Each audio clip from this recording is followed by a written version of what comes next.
사랑하는 성도 여러분, 반갑습니다. 지난 한 주간 잘 보내셨죠? 네. 오늘도 우리의 신령과 진정으로 예배하는 시간 됐으면 좋겠습니다. 우리 진솔하게 고백의 기도를 드리면서 예배 시작하겠습니다. 같이 기도하겠습니다.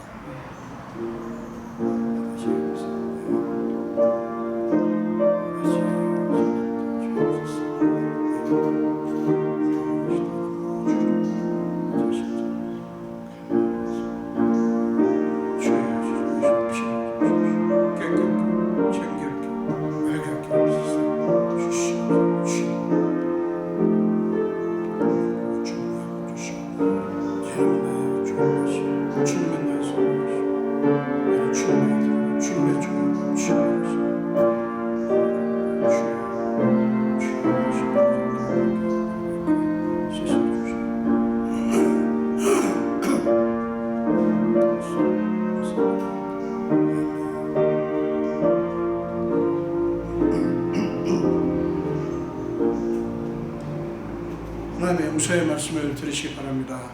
내가 내 허물을 빽빽한 구름같이 내 죄를 안개같이 없이 하였으니 너는 내게로 돌아오라.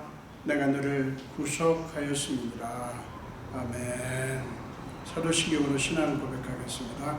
전능하사 천지를 만드신 하나님 아버지를 내가 믿사오며 그 외아들 우리 주 예수 그리스도를 믿사오니 이는 성령으로 잉태하사 동정녀 마리아에게 나시고 본디오 빌라도에게 고난을 받으사 십자가에 못 박혀 죽으시고 장사한 지 사흘 만에 죽은 자 가운데서 다시 살아나시며 하늘에 오르사 전능하신 하나님 우편에 앉아 계시다가 저주어서 산자와 죽은 자를 심판하러 오시리라.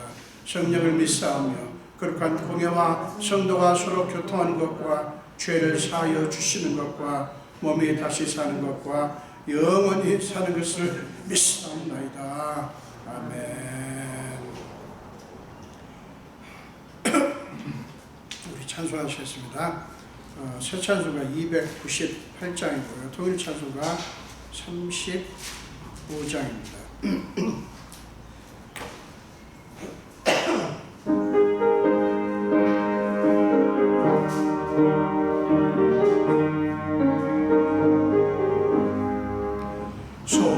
속죄하신 구세주를 내가 찬송하리라. 내게 자유 주시려고 주가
죽음에서 생명으로 나를 인도하셨네.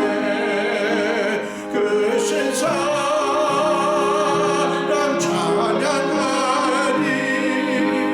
나의 죄 사시려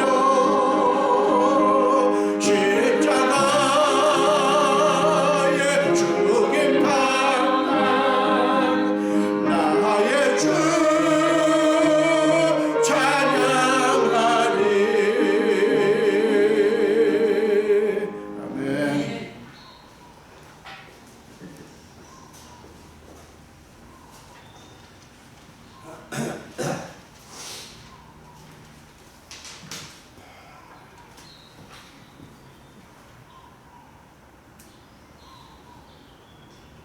거룩하신 하나님 아버지, 예수님의 십자가 은혜로 죽을 수밖에 없는 저희들을 구원하여 주시고 주의 백성 삼아주신 것에 감사를 드립니다.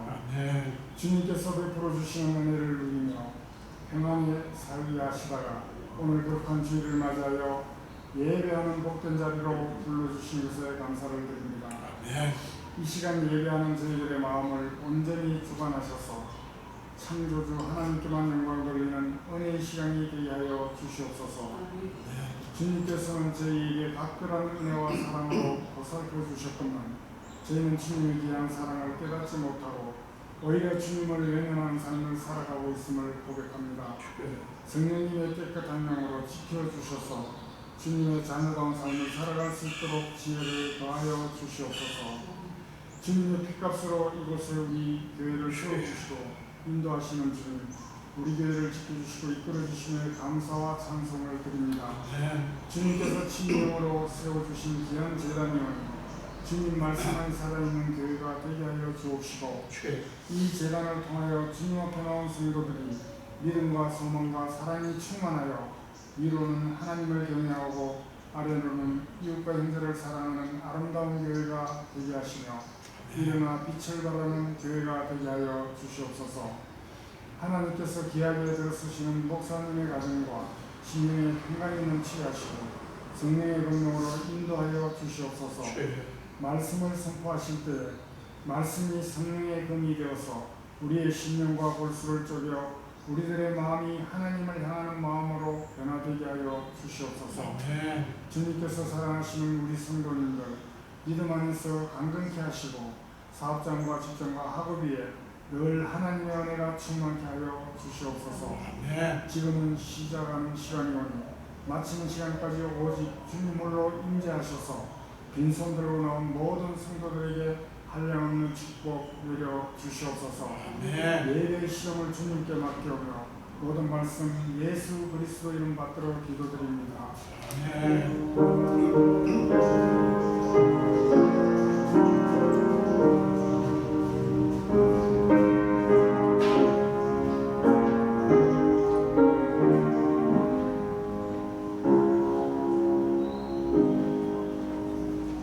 오늘 함께 나누실 말씀은 골로새서 3장입니다.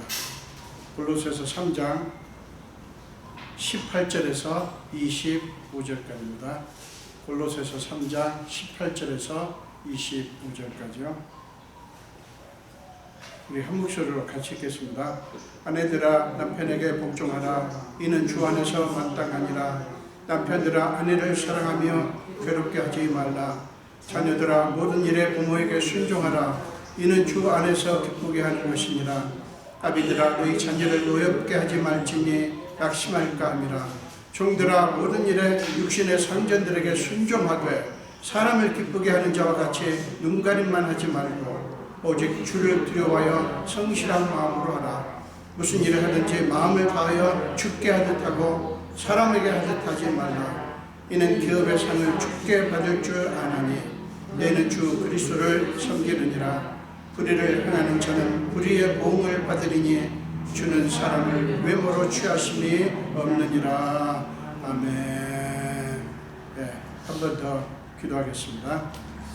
예수님, 부족한 종이 오늘도 두렵고 떨리는 마음으로 주의 말씀을 들고 주님 앞에 그리고 주님이 사랑하는 귀한 자녀들 앞에 섭니다. 저는 죄인입니다. 그러나 순종하고 말씀을 들고 서오니 성령께서 임하사 제 입술을 강권적으로 주관하시고 친히 말씀해 주시옵소서. 감사드렸고 예수 이름으로 기도합니다. 아멘. 저는 오늘 함께 읽으신 말씀 가지고 모든 것을 하나님 중심으로 보라 라고 하는 제목으로 함께 은혜를 나누겠습니다. 모든 사람들이 그렇듯이 그리스도인들도 관계 속에서 살아갑니다. 근데 이 관계라 함은 인간들 간의 관계뿐만 아니라 우리는 보이는 혹은 보이지 않는 모든 피조물과의 관계 속에 살아요. 자연 만물과의 관계도 있고 여러 가지 관계들, 우리는 생각하지 못하지만 많은 관계들이 있어요. 천의 고아로 살아가는 사람도 나는 아무도 없다, 나는 관계가 없다라고 말하지만 아니요, 그가 세상에 존재하는 한 관계 속에 살아요. 심지어는 멀리 외딴 섬에서 혼자 산다 해도 그 사람은 사람과의 관계는 없을지 몰라도 많은 동식물들과의 관계 속에 있습니다. 그러니까 인간은 전부 관계 속에 사는데 그리스도인들도 마찬가지예요. 그런데 본문은 그리스도인들에 대해서 얘기를 하면서 성경적으로 이상적인 그리스도인의 모습은 어떤 것일까 하는 것을 우리에게 보여줍니다. 특별히 오늘 본문에서 언급하는 관계는 아내와 남편, 자녀들과 부모, 종들과 상전의 관계를 얘기를 해요. 근데 우리는 오늘 말씀을 같이 나누면서 자연 만물과의 관계까지 확대해서 생각을 해보려고 합니다. 그래서 인간은 관계 속에서 관계를 이루고 살기 때문에 그 많은 관계들에 얽힌 문제들이 있어요. 그리고 수많은 갈등과 어려움들이 관계 속에 존재합니다.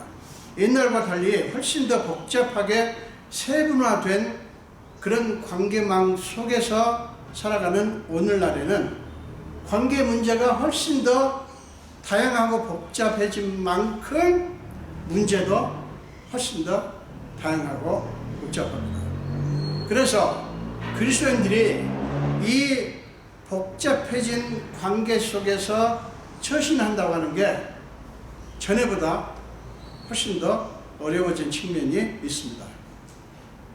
본문은 여러 관계들 속에서 그리스도인은 무엇이며 여기서 무엇이냐고 하는 것은 어떤 것을 하는 사람이냐, 어떤 그런 그 기능을 강조합니다. 또 어떻게 살아야 하는 존재인가 하는 것을 우리에게 보여주고 또 우리에게 권면하는 그런 말씀이에요. 그리스도인은 모든 피조물의 주인은 하나님이라는 사실을 믿습니다. 따라서 그리스도인은 하나님을 위해서 존재합니다. 자, 잘 보세요. 모든 그리스도인은, 모든 피조물의 주인은 하나님이시라는 사실을 믿어요. 따라서 그리스도인은 하나님을 위해서 존재합니다. 이 말은 그리스도인이 관계를 비롯하여 모든 것을 바라보고 판단할 때 사용해야 되는 기본적이고 중요한 신앙 개념입니다. 말하자면 신앙 헌장 같은 거예요. 신앙 헌장. 이 점에서 그리스도인과 비그리스도인은 건널 수 없는, 타협할 수 없는 깊은 간격을 이루고 삽니다. 그러니까 그리스도인과 비그리스도인 사이에는 깊은 간격이 있어요. 왜요? 서로의 관점이 극명하게 다르니까요. 우리 그리스도인은 모든 피조물, 나를 포함해서 피조물의 주인이 하나님이시라고 믿는데 믿지 않는 분들은 그걸 받아들이지 않죠. 그러니까 우리는 모든 것의 주인은 하나님이시라는 사실을 믿고 그것을 근거로 해서 살아가는 거예요. 알든 모르든. 물론 교회를 다니시고 예수를 믿는다고 하는 분들 중에도 나의 주인, 모든 것의 주인은 하나님이시라는 사실을 인정하지 않는 분들도 있어요. 근데 그걸 인정하지 않으면서 예수 믿는 사람일까? 그거는 아닌 것 같아요. 그냥 교인이지. 어쨌든 그리스도인과 비그리스도인 사이에는 간격이 존재합니다. 그래서 여러 관계들 속에서 어쩔 수 없이 발생하는 문제들에 대한 그리스도인의 인식과 처방은 다를 수밖에 없어요. 아니, 달라야 돼요. 성경은 인간과 세상의 모든 문제의 원인을 어디서 찾습니까? 죄예요, 죄. 세상 모든 문제의 근원은 죄라고요. 여기서부터, 이 선언에서부터 세상 관점과 하나님의 관점이 첨예하게 대립합니다. 그렇기 때문에 그리스도인은 관계들 안에서 발생하는 모든 문제에 대한 원인 분석, 처방을 내릴 때 세상 사람들과 다른 처방을 내릴 수밖에 없는데, 그것은 뭐냐면 하나님의 관점이라고 하는 잣대로 가지고 이해하고 판단한다는 것입니다. 그러니까 하나님의 관점이라는 잣대로 그 문제를, 이게 문제가 뭐냐, 그리고 이 문제 해결을 위한 것은 뭐냐라고 할 때 하나님의 잣대로 가지고 한다는 것입니다. 본문이 인간 세계 여러 관계를 통해서 바로 우리에게 그것을 보여줍니다. 물론 오늘 본문에 기록된 관계는 부부, 그 다음에 부모 자식, 그리고 종과 상전, 이렇게 그 세 가지 관계만 얘기하고 있지만, 아까 말씀드린 것처럼 우리가 살아가는 이 세상 속에서 우리는 훨씬 더 많은 관계 속에서 살아갑니다. 오늘 말씀을 생각하면서 지금 부부 관계, 또 부모 자식, 그 다음에 종과 상전, 이런 관계를 생각하시면서 여러분들이 같이 말씀을 나누면서 딱 전제를 깔고 시작을 해야 되는데, 그게 뭐냐면 오늘 본문은 공자의 논어와 같은 도덕 규범을 얘기하는 게 아니에요. 성경 전체가 다 그렇지만 오늘 말씀도 그래요. 논어를 읽듯이 보면 안 돼요. 심지어 잠언서도 그렇습니다. 많은 사람들이 논어나 잠언이나 무슨 큰 차이가 있냐 이렇게 말을 하는데 엄청난 근본적인 차이가 있죠. 우리가 지금 여러 가지 인간 관계를 다루고 있어요, 오늘 본문에서. 그런데 사실은 그 세 가지 관계를 예를 들어서 지금 보여주는 거예요. 그러니까 그 점을 여러분들이 밑바닥에 깔고 생각하시기 바랍니다. 절대 도덕 규범이 아니다는 거예요. 자, 18절과 19절은 먼저 아내와 남편의 관계에 대해서 말씀합니다. 아내들아, 남편에게 복종하라. 이는 주 안에서 마땅하니라. 남편들아, 아내를 사랑하며 괴롭게 하지 말라라고 말씀합니다. 자, 여기서 주목할 게 뭐예요? 이는 주 안에서 마땅하니라. 어떤 분은 그래요. 아내들아, 남편에게 복종하라. 이는 주 안에서 마땅하니라. 그거는 아내들이 남편에게 복종하는 것을 주 안에서 마땅하고, 그러니까 뒤에 남편들 아내를 사랑하며 괴롭게 하지 말라. 이는 주 안에서 마땅하니라. 이 말은 없으니까 앞에 부분이 더 중요하다 이렇게 말하는데, 웃자고 하는 소리겠지만 아니에요. 지금 두 관계 다 얘기하는 겁니다. 아내들이 남편에게 복종하는 것도, 남편들이 아내를 사랑하고 괴롭게 하지 않는 것도 주 안에서 마땅하다는 거예요. 주 안에서 마땅하다는 게 뭡니까? 결국에는 그게 주님의 뜻이고 주님의 본래 계획이라는 거예요. 그러니까 이거는 꼭 아내한테만, 남편한테만 하는 말이 아니라는 사실이에요. 왜 그렇게 말씀하셨을까요? 그게 윤리, 인간적인 도덕 규범이 아니라면 왜 하나님이 그 말씀을 하셨을까요? 그게 하나님의 창조 질서이기 때문에 그래요. 하나님의 창조 질서. 하나님이 그것을 위해서 남자와 여자를 만드셨고요, 지으셨고요. 그렇게 사랑스러운 관계가 이루어지는 것이 하나님의 뜻이고 하나님의 계획이고 하나님의 마음이라는 거예요. 결국 아내와 남편에게 이렇게 말씀하신 것은 단순히 인간적인 도덕이나 윤리 규범을 따르라고 하는 말씀이 아니라 하나님의 창조 질서에 순종하라고 하는 말씀이에요. 이 관계를 처음으로 시작하신 분이 하나님이시잖아요. 그죠? 아담이 나 외로워요, 아내 만들어주세요 하지 않았어요. 하나님 보시고 혼자 있는 게 좋지 않다 해서 아내를 만들어 주셨어요. 하나님께서 그것을 시작하셨다. 그러니까 남편이 아내를 사랑하고 아내는 남편에게 복종하라고 하는 것은 단순히 개개인의 인간적인 노력을 강조하는 게 아니에요. 왜 그렇게 사냐? 왜 그렇게 남편을 무시하고 아내를 무시하냐? 이거를 얘기하는 게 아니라, 그걸 인간적인 노력을 강조하는 게 아니라 하나님을 향한 사랑과 순종을 강조하는 거예요. 자, 20절과 21절은 뭡니까? 부모와 자식들의 관계에 대해서 말씀합니다. 자녀들아, 모든 일에 부모에게 순종하라. 이는 주 안에서 기쁘게 하는 것이니라. 아비들아, 너희 자녀를 노엽게 하지 말지니 낙심할까 합니다. 자, 이 말씀도 자녀들한테만 하는 말이 아니에요. 이는 주 안에서 기쁘게 하는 것이니라. 이게 아비와 부모와 자녀들을 다 아우릅니다. 이것도, 그러니까 자녀들이 부모에게 복종하는 것도, 부모가 아비가 자녀들을 노엽게 하지 않는 것도, 낙심케 하지 않는 것도 하나님과 관계에 있어요. 중요한 것은 뭡니까? 그게 그렇게 하는 것이 하나님을 기쁘시게 하는 것이다 하는 거예요. 부모와 자식과의 관계에서 여러분 가장 중요한 게 뭔지 아세요? 그것은 자식들에 대한 부모의 이해입니다. 자식들에 대한 부모 이해. 성경에서 뭐라고 가르칩니까? 자식은 부모의 소유물이 아니라 본래 하나님의 것이다. 그렇게 가르칩니다. 그리고 하나님이 그 본래의 것인 아이들을 뜻이 계셔서 그 부모에게 맡기셨다고 하는 게 성경 원리예요. 내 자식, 내게 아니에요. 내가 낳았어요. 그리고 내 가정에서 함께 삽니다. 그러나 우리 소유가 아니에요.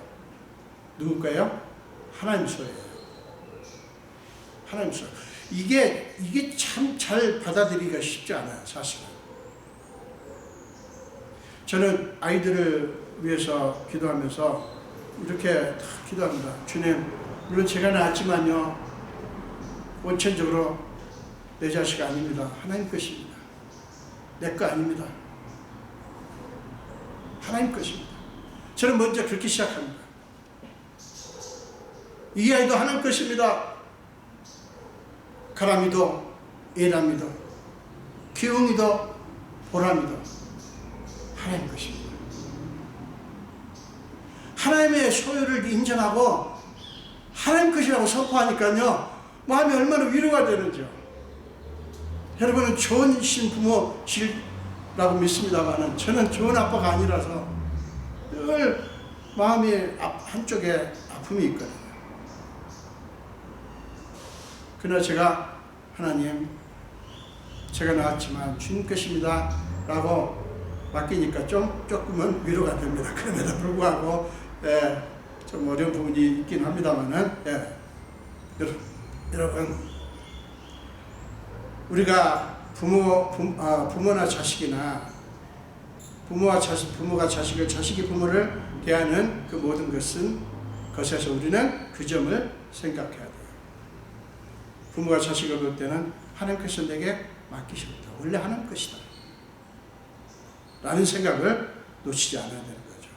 여러분, 이 질서가 무너지면요, 어떤 현상이 벌어지냐면 힘을 가진 부모가 힘없는 자녀들을 무시하고 심지어는 학대하게 되고 죽이기까지 합니다.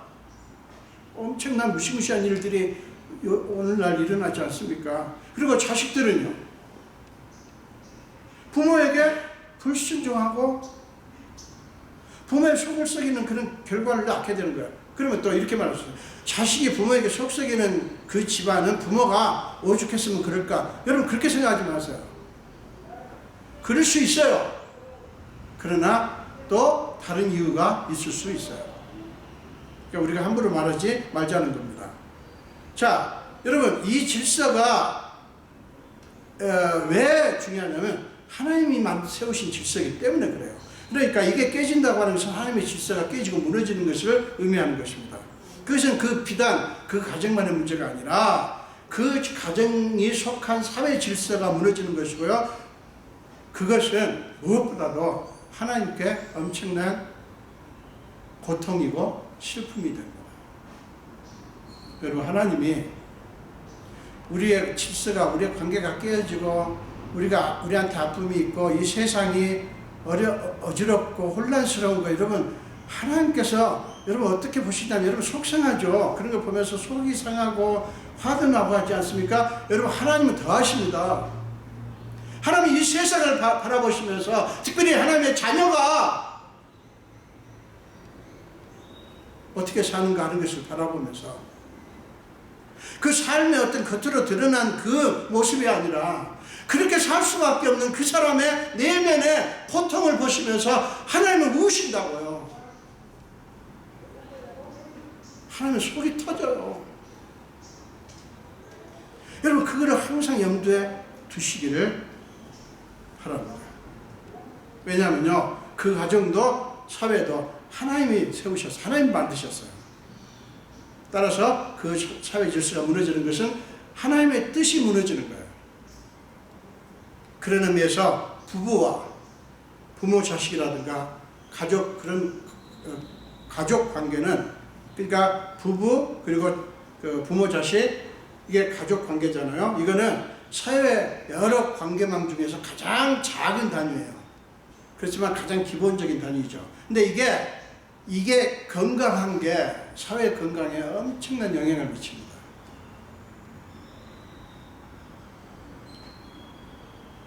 작은 단위지만 이게 하나님께 굉장히 중요한 그런 단위예요. 자, 22절과 23절은 종들과 상전들의 관계를 얘기합니다. 종들아, 모든 일에 육신의 상전들에게 순종하되 사람을 기쁘게 하는 자와 같이 눈가림만 하지 말고 오직 주를 두려워하여 성실한 마음으로 하라. 무슨 일을 하든지 마음을 다하여 주께 하듯 하고 사람에게 하듯 하지 말라. 여기서도 뭐가 등장합니까? 주를 두려워하여, 그 다음에 주께 하듯 하고. 그러니까 종의 상전의 관계에 있어서도 지금 핵심은 뭡니까? 주인은 뭐라고요? 하나님이시라는 거죠.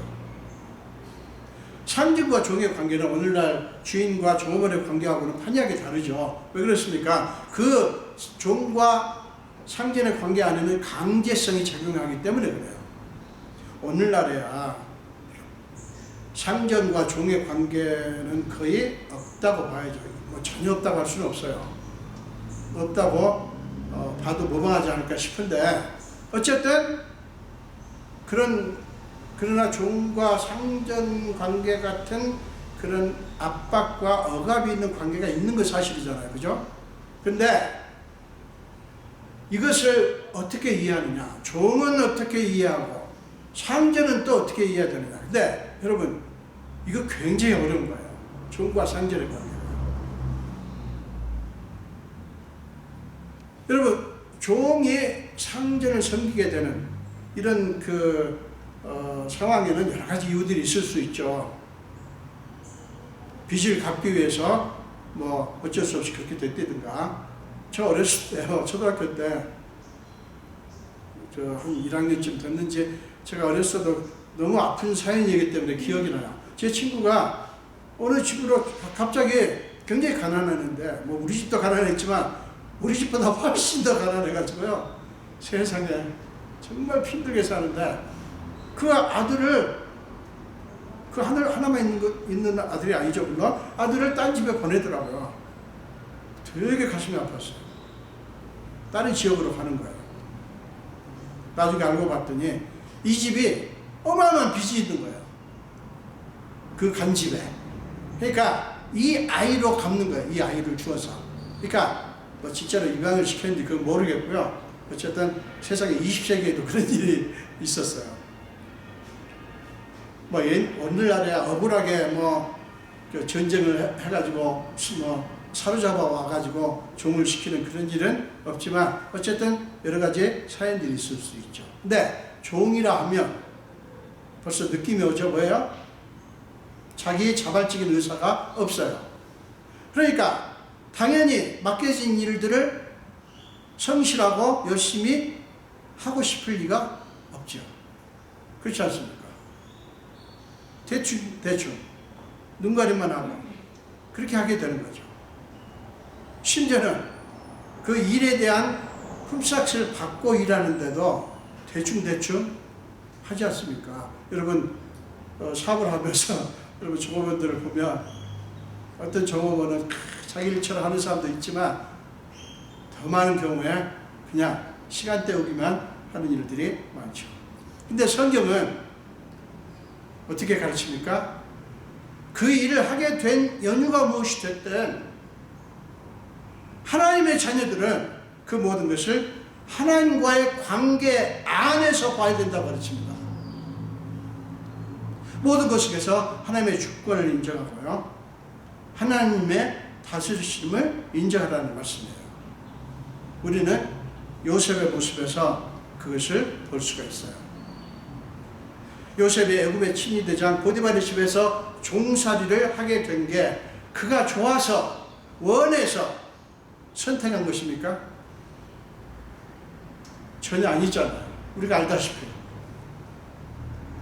세상에 아버지의 사랑을 받던 그가 형들의 미움을 받아가지고 달려가지고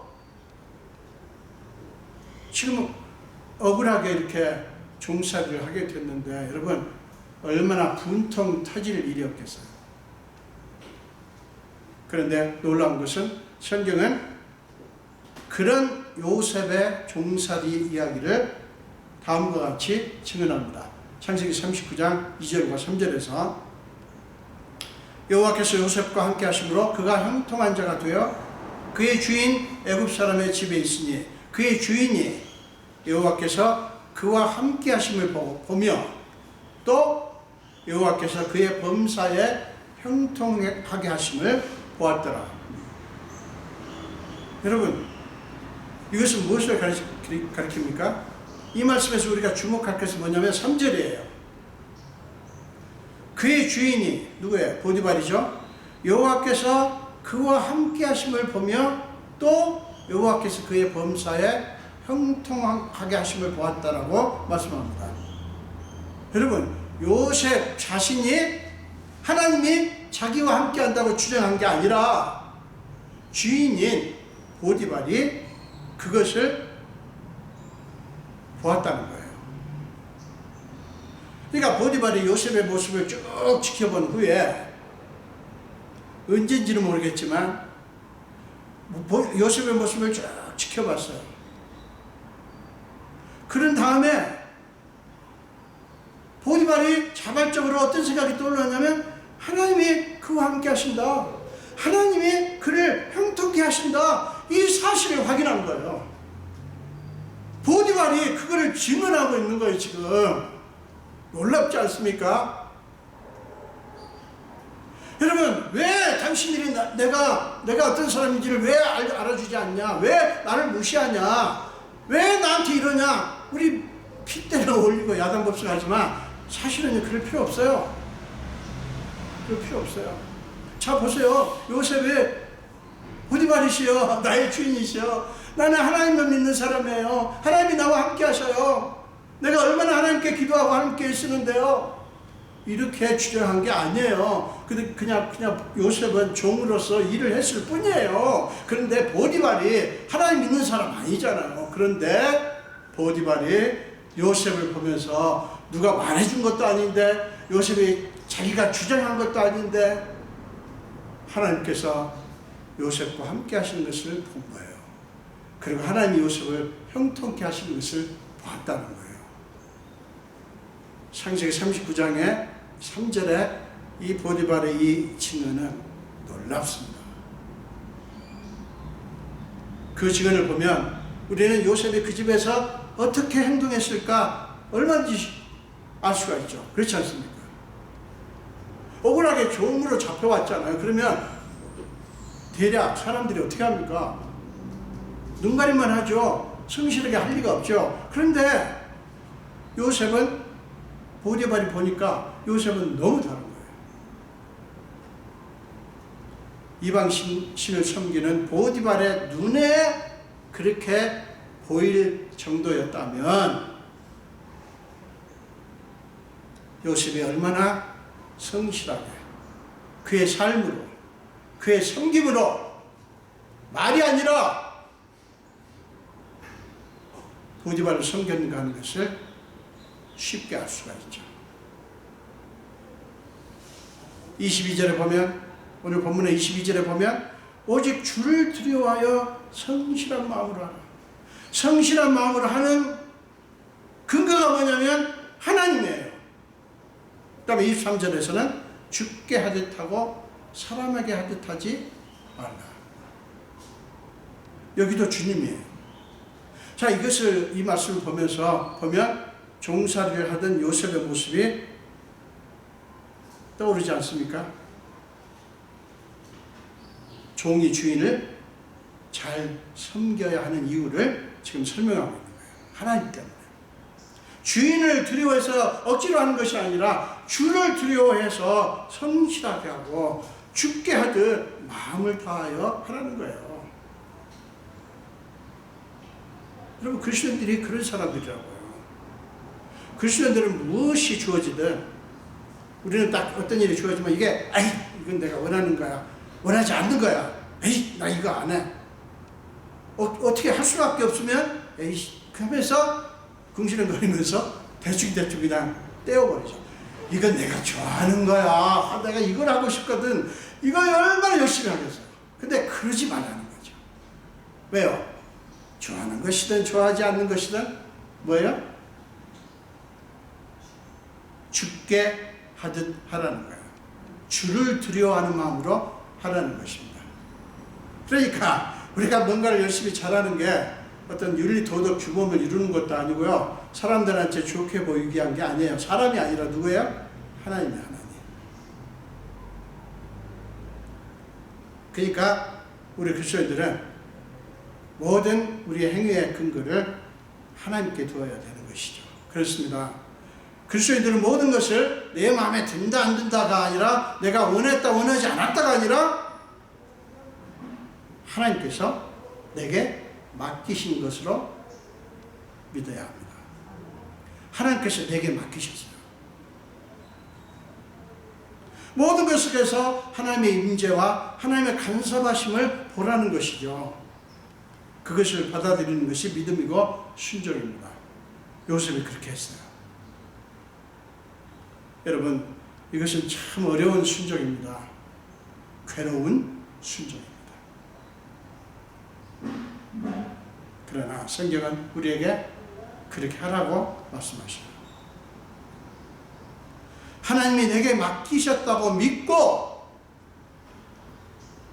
저 사람이 아니라, 어떤 나쁜 사람이 아니라 하나님께서 내게 맡기셨다고 믿고 모든 판단과 결과를 하나님께 맡길 때 우리도 요셉처럼 순종할 수 있어요. 아무리 애를 써도 안 돼요. 그렇게 믿을 때 가능해요. 히브리서 12장 2절을 보세요. 히브리서 12장 2절입니다. 믿음의 주여 또 온전케 하시는 이인 예수를 바라보자. 그는 그 앞에 있는 기쁨을 위하여 십자가를 참으사 부끄러움을 개의치 아니하시더니 하나님 보좌 우편에 앉으셨느니라. 예수님이 십자가를 참고 부끄러움도 개의치 않으신 것은 십자가 후에 있을 기쁨을 아셨고요, 그것을 내다보셨어요. 그렇기 때문에 주님은 그 십자가를 참으신 거예요. 사랑하는 여러분, 우리도 마찬가지입니다. 우리 앞에는 이 세상에 무엇과도 비교할 수 없는 기쁨, 사람이 아니라, 여러분의 아내나 남편, 부모, 자식이 아니라, 어떤 여러분이 의지하는 어떤 사람이 아니라 뭐 그런 거기서 오는 기쁨도 있죠. 그러나 그게 아니라 하나님이 주실 영원한 기쁨이 우리한테 확실합니다. 예수님이 재림하셔서 우리에게 주실 거예요. 이걸 우리는 현재 우리가 얻은 사람이 주는 그 작은 기쁨에 연연하는 것이 아니라 하나님만이 주실 수 있는 그 기쁨을 바라보고 그 기쁨을 붙드는 것이 우리 그리스도인들이에요. 이게 참으로 믿는 겁니다.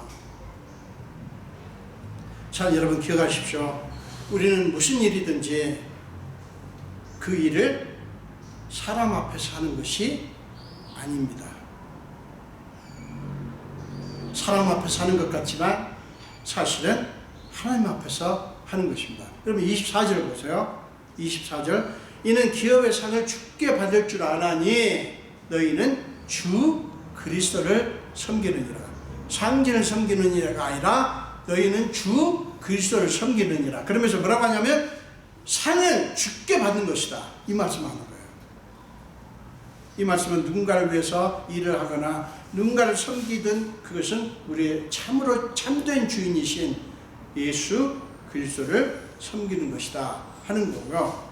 그리고 그 보상도 주님이 주신다. 이렇게 믿으라는 거예요. 그렇게 믿을 때 종은 육신의 상징을 섬김으로써 실상은 궁극적으로는 하나님을 섬기고 하나님을 기쁘시게 하는 겁니다.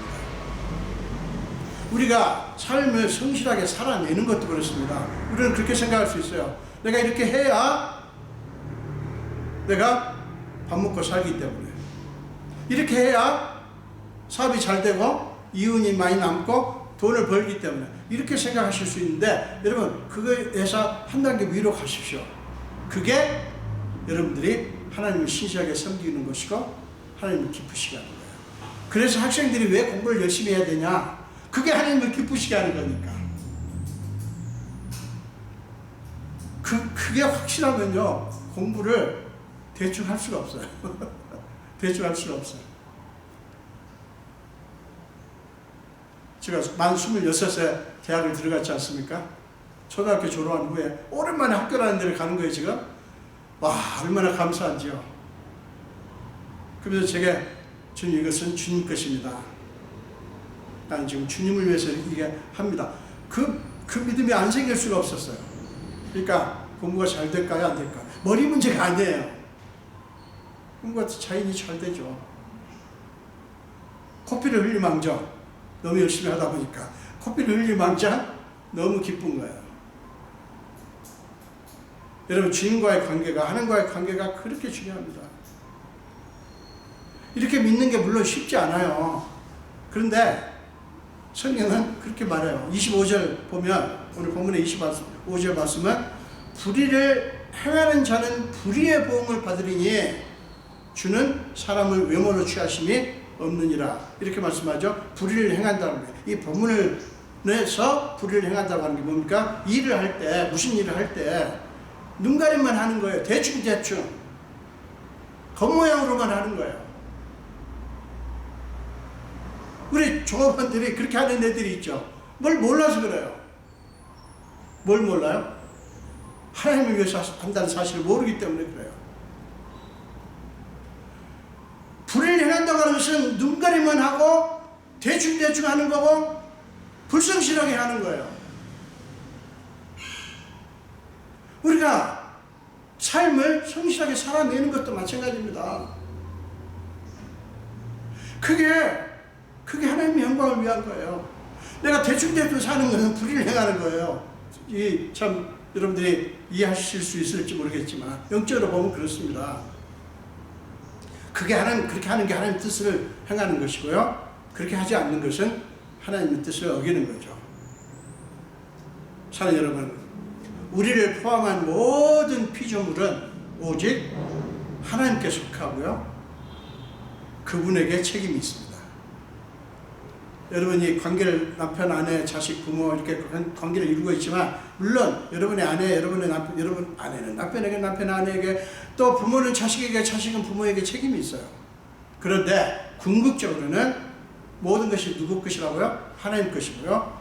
하나님 것이고요. 따라서 원천적으로 하나님께 책임이 있어요.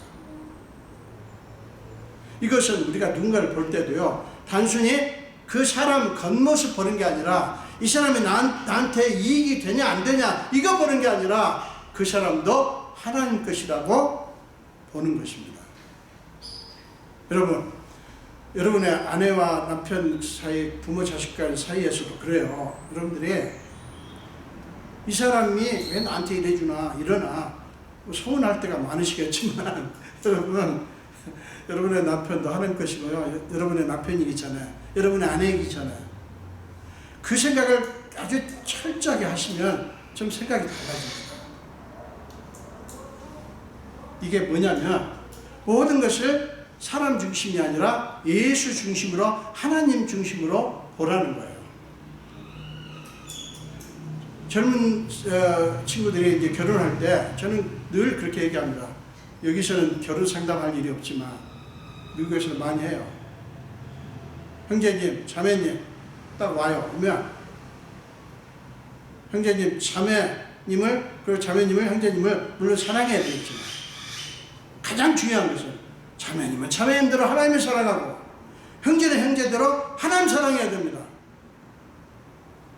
그 사랑의 밑바탕이, 그 사랑이 밑바탕이 되지 않으면 두 사람의 사랑은 온전치 않습니다. 그 얘기를 합니다. 굉장히 중요한 거예요. 근데 이거를 강구하고, 이렇게 어떤 자매 이렇게, 그 형제가 나 없으면 못 살겠대요, 나하고 결혼해야 살겠대요. 그래서 그 형제가 좀 뭔가 문제 있다 그랬어요. 왜 자매 없으면 못 산다고 그러냐. 물론 사랑의 표시겠지만 내가 웃으면서 그랬죠. 이거 확인해라. 그 형제가 정말 나보다 하나님을 더 사랑하는지. 그랬더니 그 자매가 왜 그래요? 서운하십니까 자매님? 그 형제가 자매님보다 하나님을 더 사랑해야 됩니다. 이해를 했는지 못했는지 어쨌든 듣고 돌아갔어요. 그게 영적인 원리입니다.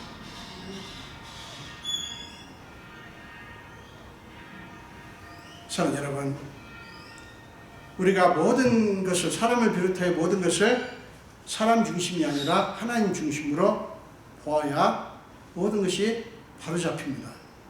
사람을 비롯한 모든 피조물들은 하나님이 지으셨고 하나님의 은혜와 사랑의 수혜자들이에요.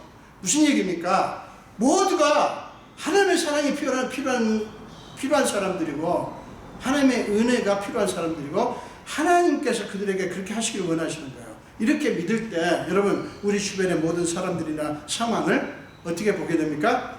하나님의 주권과 연결해서 볼 수 있게 됩니다.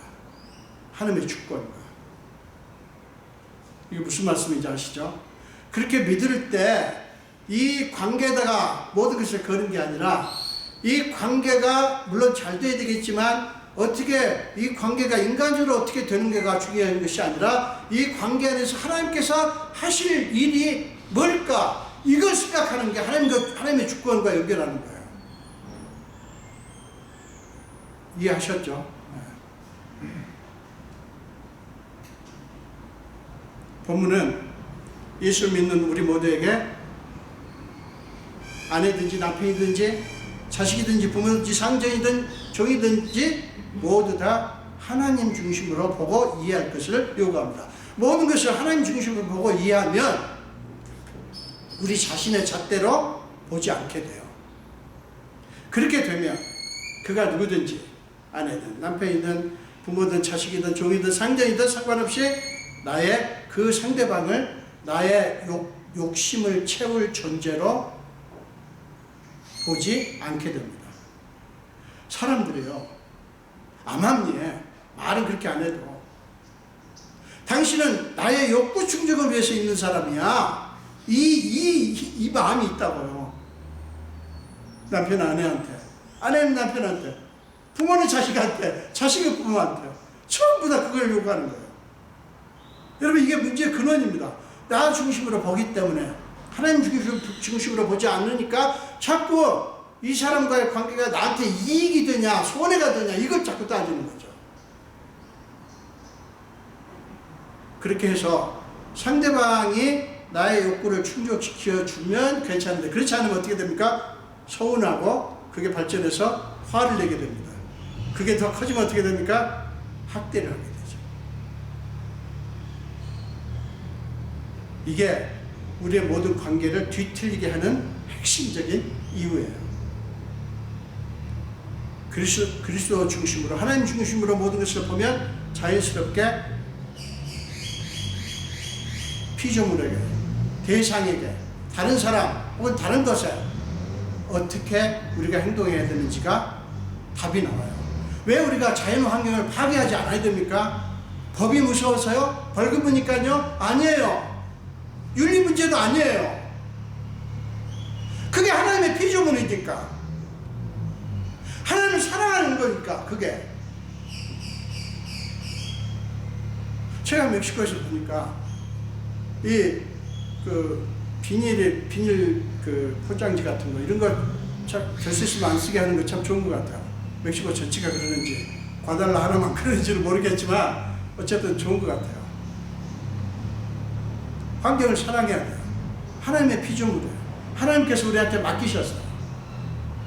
마구 대하면 안 되는 거죠. 자, 사랑하는 여러분, 이 세상에서의 어떤 관계도 완벽하지 않다는 거 아시죠? 그러므로 완벽한 상대방을 기대하지 말아야 되고요. 누구에게서든 완벽함을 기대하지 마십시오. 이렇게 제가 말씀 안 드려도 안 하시겠지만 이제 살다 보니까 기대할 게 없죠. 사람만이 아닙니다, 여러분. 우리의 상황이나 환경도 마찬가지예요. 여러분에게 완벽한 만족 조건, 완전한 행복 조건은 없어요. 그리스도 중심으로, 하나님 중심으로 보아야 사람이나 상황이 나한테 어떻든 상관없이 그 안에서 궁극적으로 하나님이 이루실 선을 바라보게 되고요. 그렇게 되면 현재 상황을 극복할 수 있게 돼요. 사랑하는 여러분, 다른 사람들의 생각이나 행동 때문에 우리가 어떤 때는 기쁘기도 하고 어떤 때는 슬프기도 하고 어떤 때는 절망이 되기도 하죠. 우리 관계가 그런 일이 많아요. 여러분의 관계 속에는 그런 일이 없기를 바랍니다만은, 여러분, 그게 우리 인간의 현실이고 우리의 모습이에요. 우리가 나를 통해서 만들어지는 관계는 그 안에 행복이 있고 기쁨이 있고 감사가 있도록 우리가 예시를 필요가 분명히 있습니다. 그러나 원천적으로 우리는 사람을 기대하지 않아야 됩니다. 그들은 절대로 여러분의 사정을 다 알지 못해요. 믿습니까? 누가 됐든 그들은 절대로 여러분 사정 다 알지 못하고요. 여러분의 마음에 쏙 들게 보상해 줄 수도 없고요. 여러분의 필요를 다 채워줄 수도 없어요. 오직 하나님이 아시고 다 아시고 오직 하나님이 여러분의 속이 시원하도록 갚아주실 것이고요. 채워주실 것입니다. 그리고 우리의 마지막은, 우리 인생의 결산은 우리가 하는 게 아니에요. 우리 인생을 잘 살도록 합시다. 이게 나이가 드니까요. 우리 장년도 마찬가지 생각이 드실 때가 많이 있겠지만, 나이가 드니까 자꾸 돌아보면서 내 삶이 어땠는가 자꾸 반추를 하게 돼요. 그러면서 후회도 되고 또 감사도 되고 하는데, 제가 요즘은 될 수 있으면 후회를 안 합니다. 하나님께서 왜 그런 줄 아세요? 분명히 내 인생이 그보다 훨씬 나았을 텐데 내가 실수해서 내 인생이 망가진 부분이 있는 것이 있더라고요. 꽤 있어요. 많아요. 혹은 다른 사람이, 누군가가 나한테 안 좋게 해서 해를 끼쳐서 악을 행해가지고 억울하게 해가지고 내 인생이 망가진 부분도 있어요. 여러분, 그것으로 인생의 끝이라면 얼마나 억울할까요? 근데 그게 끝이 아니에요. 하나님께서 우리 인생의 마지막을 깔끔하게 손질하실 거고요. 최고의 것으로 돌려주실 거예요. 빌립보서 2장에서는 그것을 우리가 죽을 때 우리의 몸이 영광의 형체로 바뀐다라고 말씀합니다. 우리가 지금 병이 있어요. 아픔이 있어요. 부활한 후에도 예수님 재림하셔서 천국에 간 후에도 그러면 되겠어요? 많은 아픔이 있어요. 천국에서도 그래야 돼요? 노 아니에요. 하나님께서 우리의 인생을 결과를 손질하세요. 깔끔하게 완벽하게 완벽한 존재로 우리에게 돌려주셔. 그러니 여러분 억울해도요 한탄을 하거나 원망하지 마시기 바랍니다. 어차피 그들은 우리에게 완벽한 존재도 아니고요 우리에게 공평하게 갚아줄 그런 능력도 없어요.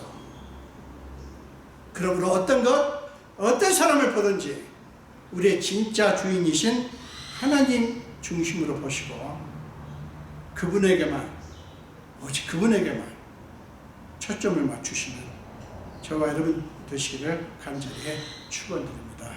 기도하겠습니다. 예수님 감사합니다. 오늘도 생명 주시고 주의 전으로 불러주시고 함께 말씀을 나누게 하신 주님을 찬양합니다. 아버지 맞습니다. 모든 것이 주께로부터 왔으며 모든 것이 다 주님 것입니다. 우리는 어떤 일을 만나면 마음에 든다 안 든다, 내가 원하는 것이다 원하지 않는 것이다 따지면서 우리는 화가 나지만 원천적으로 하나님께서 뜻이 계셔서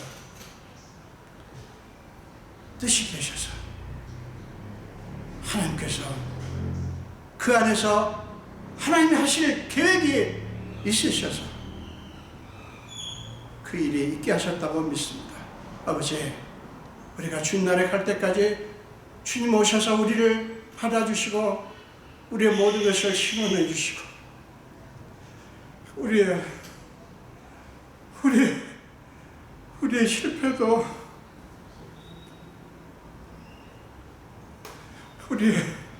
우리의 고통도 우리의 망가진 인생도 하나님께서 다 깨끗하게 손질하시고 그저 적당히 고치시는 수준이 아니라 완벽하게 하나님께서 만드실 것을 믿습니다. 우리가 이 땅에 사는 동안 철저하게 그 하나님을 바라보며 하나님을 붙들며 하나님 중심으로 보고 하나님 중심으로 살게 하여 주옵소서. 감사드렸고 예수 이름으로 기도합니다. 아멘.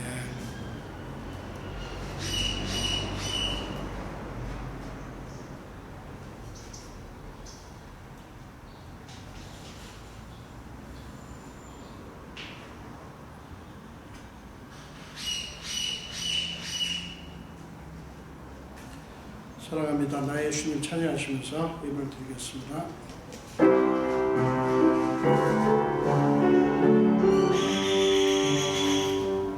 사랑합니다. 나의 예수님 사랑합니다. 아주 많이요 사랑합니다. 나의 예수님 사랑합니다. 그것뿐이에요.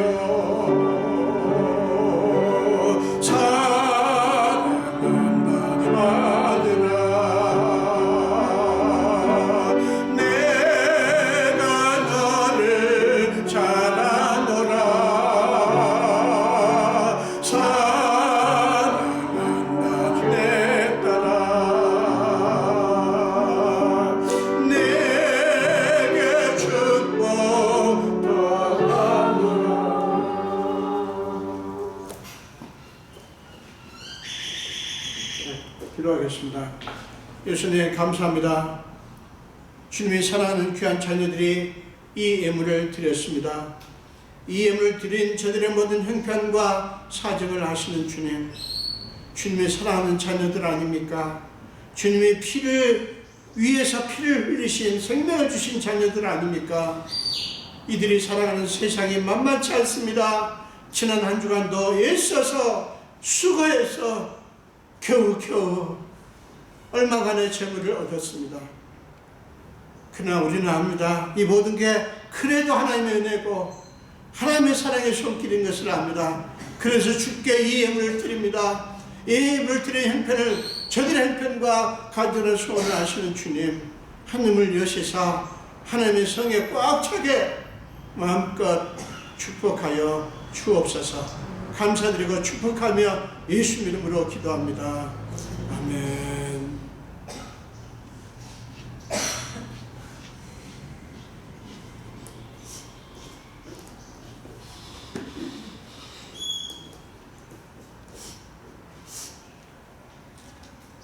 네, 새로운 특별한 광고는 없는데요. 지금 우리가 일부 예배를 9시 반에 이렇게 지금 했는데 다음 주부터는 8시 반으로 해야 될 것 같아요. 아까 박건명 집사님 가정이 전부 다 아주 전적으로 적극적으로 동의를 해주셔가지고요. 오늘 일부 예배 때 안지혜 제이전 가정이 교회를 나오기로 했었는데 가게를 주일날도 오픈을 한대요. 그래서 일부 예배 마치고 가면 너무 늦어가지고 아까 카톡이 왔네요. 죄송하다고. 그래서 다음 주부터는 8시 반으로 그렇게 하도록 하겠습니다. 물론 여러분들 다 일부 예배 나오시겠지만 우리 일어나셔 마지막 찬송 338장입니다. 독립찬송가는 364장입니다.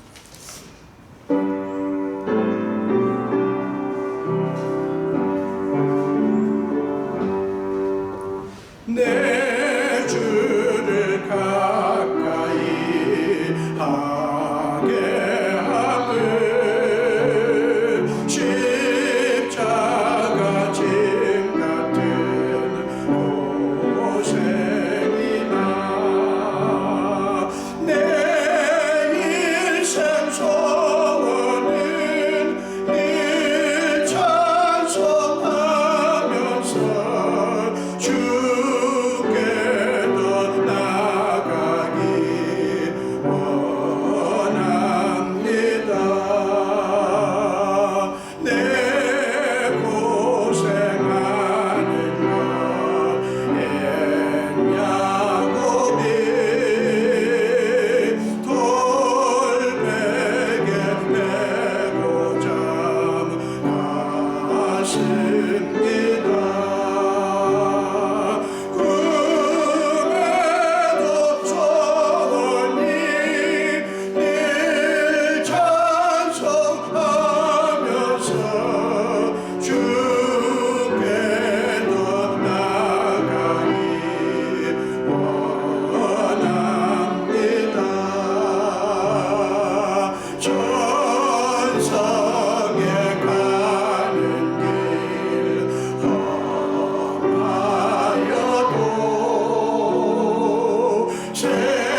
지금은 우리 주 예수 그리스도의 크신 은혜와 하나님 아버지의 지극하신 사랑하심과 우리 삶 속에 기꺼이 들어오셔서 우리의 모든 무거운 짐과 연약함을 친히 짊어지시고 날마다 우리 위해서 탄식함으로 간구하시는 성령님의 감화, 감동, 역사하심이 오늘 예배를 드리며 특별히 말씀을 듣고 모든 것을 하나님 중심으로 보고 하나님께서 궁극적으로 이루실 선을 바라보고 하나님께서 마무리하실 우리의 인생의 결산을 믿기로 작정하는 우리 성도들 머리 위에와 우리 온 교회 위에 지금부터 영원토록 함께 하시기를 간절히 축원하옵나이다.